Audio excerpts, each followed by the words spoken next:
que yo no hable, pero se le va a pelar el billete porque yo aquí voy a hablar.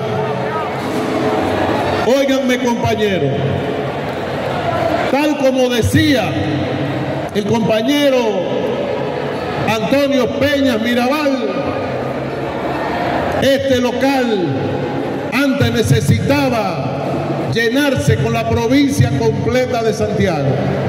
Hoy está no lleno, hoy está abarrotado solo con la circunscripción número 1. ¿Y saben ustedes por qué?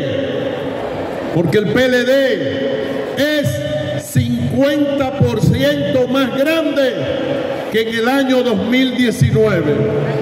El PLD es grande porque solo los partidos grandes ganan elecciones en la República Dominicana. Los partidos chiquitos, no importa el candidato que tengan, si son partidos virtuales, no hay forma de que puedan ganar elecciones.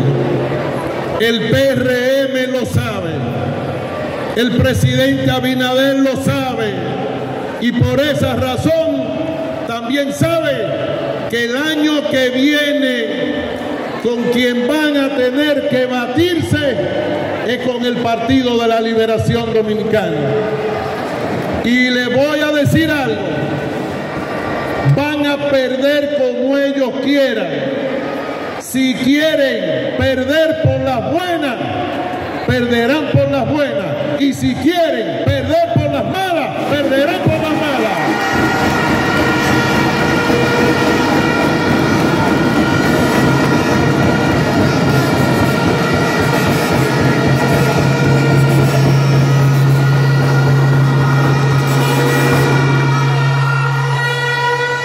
Por eso, atención para una denuncia que quiero hacer. Quiero formalmente denunciar que en la tarde de hoy, en el momento en que un grupo de ciudadanos dominicanos se encontraba en las inmediaciones de la Cancillería Dominicana realizando un acto de protesta pacífica, ordenada